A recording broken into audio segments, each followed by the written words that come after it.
క్రైస్తవుని గుర్తింపు లేదా క్రైస్తవుని ప్రత్యేకత. ఒక వ్యక్తి ఫలానా వాడు అని మనం గుర్తించాలి అని అంటే అనగా ఒక వ్యక్తి పెద్ద బుట్టేసుకున్నాడు, ఇక్కడ కూడా బుట్టేసుకున్నాడు.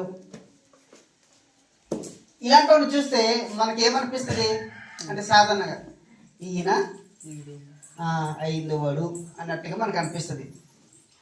అతను మనకి చెప్పలేదు, నేను హిందువుని అని చెప్పలేదు, కానీ అతన్ని చూస్తుంటే మనకేమర్థమైంది, ఏం గుర్తించాము చెప్పండి?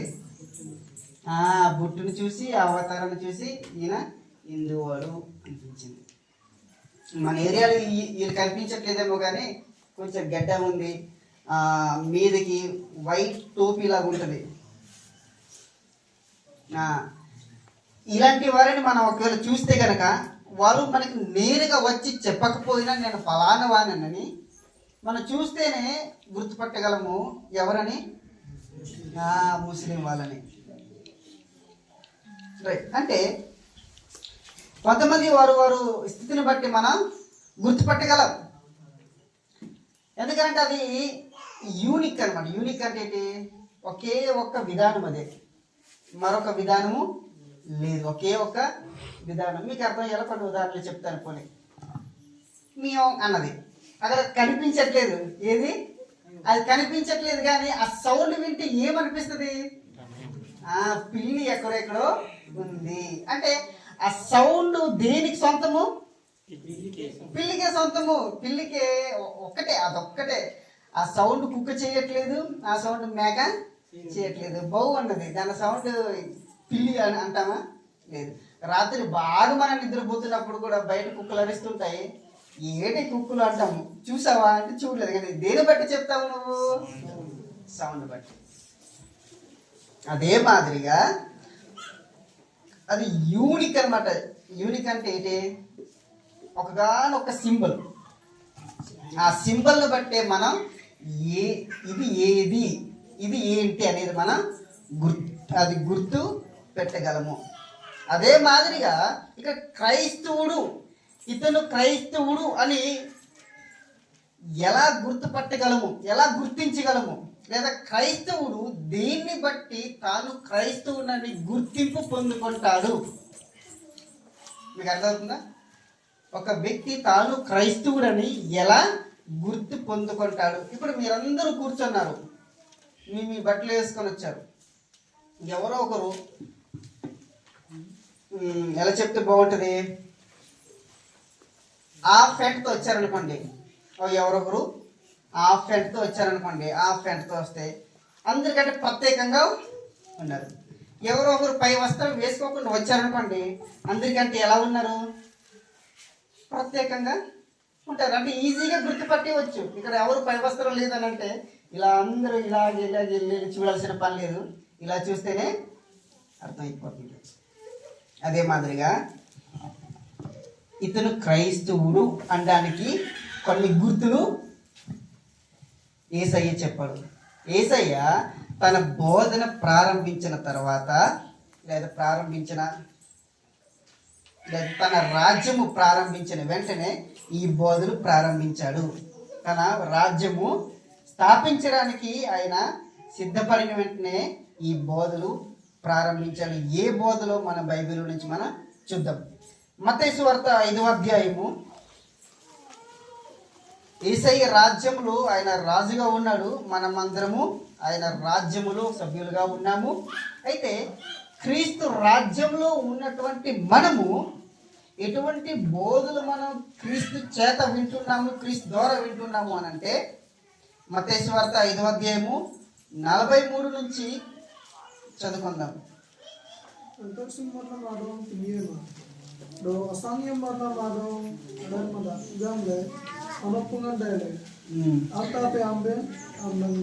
మంచిది. తెలుగులో ఇలా రాయబడి ఉంది, నీ పొరుగు వాణ్ణి ప్రేమించి నీ శత్రువుని ద్వేషించమని చెప్పబడిన మాట మీరు విన్నారు కదా. విన్నారా? వినలేదా? నీ పొరుగు వాణ్ణి ప్రేమించు. ఎవరిని ద్వేషించమని చెప్పింది? శత్రువుని ద్వేషించమని చెప్పింది. ఈ మాట బైబిల్లో కూడా ఉంది. కానీ ఎప్పుడది? పూర్వము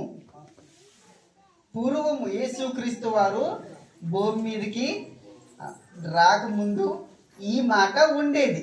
కానీ యేసయ్య అయితే ఇప్పుడు క్రొత్త బోధ చేస్తున్నాడు, క్రొత్త నిబంధన తెస్తున్నాడు, క్రొత్త ఆజ్ఞ తీసుకొస్తున్నాడు.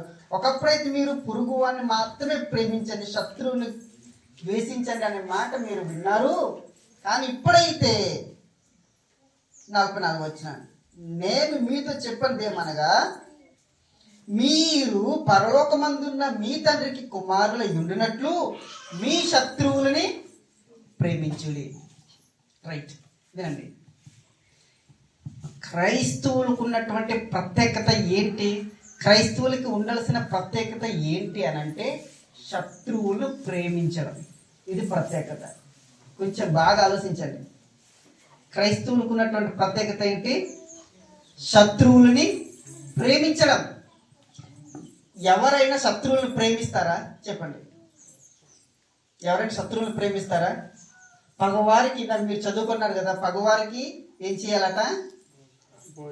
భోజనం పెట్టాలి, దాహం అనిపిస్తే నీళ్ళు ఇవ్వాలి. రైట్. శత్రువులని ప్రేమించేది ఎవరు అని అంటే క్రైస్తవులు అనే గుర్తింపు ఉండాలి. మీకు అర్థమైందా? శత్రువుగా చూసేవారు చాలా మంది ఉన్నారు. రాజకీయ నాయకులు ఉన్నారనుకోండి, వాళ్ళకి వాళ్ళు పడదు. అసలు న్యూస్ పేపర్ చదవడానికే చిరాకు ఉంటుంది. ఎందుకంటే సాక్షి ఏమో జగన్కి సొంతము, ఈనాడేమో చంద్రబాబుకి సొంతము. వాళ్ళిద్దరు కదా ఫైట్. కానీ మనసులు, ప్రజల సమస్యల అందులో ఏమీ కనిపించదు. అంటే శత్రువుగానే చూస్తున్నారు. వారు లోక సంబంధులు, వాళ్ళు ఏ ప్రత్యేకత లేదు.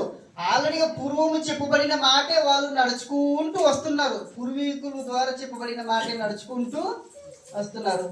వారు పొరుగు వారు ఉంటే ప్రేమిస్తారు, వాళ్ళ బంధువులే ప్రేమిస్తారు, మిగతా వాళ్ళకి ఇష్టమైన వాళ్ళే ప్రేమిస్తారు. కానీ శత్రువుని మాత్రం వాళ్ళు ప్రేమించరు. ఎందుకనంటే వాళ్ళు లోకులు కాబట్టి. కానీ మీరైతే, మనమైతే, క్రీస్తుని నమ్మిన వారమైతే, క్రీస్తు రాజ్యము క్రింద ఒక సభ్యులుగా మనం ఉన్నవారమైతే ఎలా ఉండాలట?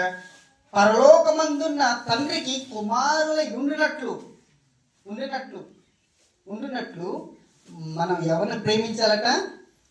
శత్రువుల్ని ప్రేమించాలి. అరే, అతను నీకు అంత అన్యాయం చేశాడు కదా, మరల కూరిస్తున్నావు ఏంట్రా? అతను నీ గురించి అంత చెడ్డగా మాట్లాడాడు కదా, మరి ఎక్కడి నుంచో వచ్చాడు, ఆకలిస్తుందంటే పిలిచి మరి భోజనం పెట్టావేంటి? అతడు నీ ఇంటికి వచ్చి నీ గోడ మొత్తం నాశనం చేశాడు కదా సుత్తుతోని, మళ్ళీ అతనికి పిలిచావేంటి? బాగా వర్షం పడుతుంది, నా ఇంటికి వచ్చిందా తలదాల్చుకోమని. ఎందుకు అని అంటే నేను క్రైస్తవులు కాబట్టి ఆ గుర్తింపు అనేది క్రైస్తవులు అంటారు. మీకు అర్థమవుతుందా? మరొక మాట, పరలోకమందున్న తండ్రికి కుమారులుగా ఉంటారు. ఎప్పుడు? శత్రువుని ప్రేమించినప్పుడే పరలోకమందున్న తండ్రికి కుమార్తెలుగా ఉంటారు. శత్రువుని ఎలా ప్రేమించగలుగుతున్నావు అనంటే అప్పుడు మన సమాధానం ఏంటి తెలుసా? నా తండ్రి అయిన యేసయ్య, మీకు అర్థం కావడం కోసం, నా తండ్రి అయిన యేసయ్య శత్రువుని ఏం చేశాడు? ప్రేమించాడు. ఆయన బిడ్డగా నేను కూడా నా శత్రువుల్ని ప్రేమిస్తున్నాను. ఈ గుర్తింపు ఎప్పుడైతే శత్రువులు ప్రేమిస్తామో అప్పుడే మన ఎవరు కుమారులం, ఎవరు కుమార్తెలం? చెప్పండి. పరలోకమందున మన తండ్రికి కుమారులంగా ఉంటాము, కుమార్తెలంగా ఉంటాము. ఇదే కొలమానంతో శత్రువులు మనం ప్రేమించకపోతే ధనార్థం ఏంటి చెప్పండి? ఇప్పుడు మీకు ఏమైనా అర్థమైందా? శత్రువులను ప్రేమించకపోతే దీని అర్థం ఏంటి చెప్పండి? అంటే పరలోకమందున తండ్రికి కుమారులము, కుమార్తెలము కాదన్నమాట. అంటే ఇక్కడ కూర్చోవడం కూడా చెప్పండి వ్యర్థం అన్నమాట. కాబట్టి శత్రువులు ప్రేమించినప్పుడే పరలోకమందున్న తండ్రికి కుమారులంగాను కుమార్తెలంగాను ఉంటాము. అవును, అదే మన ప్రత్యేకత.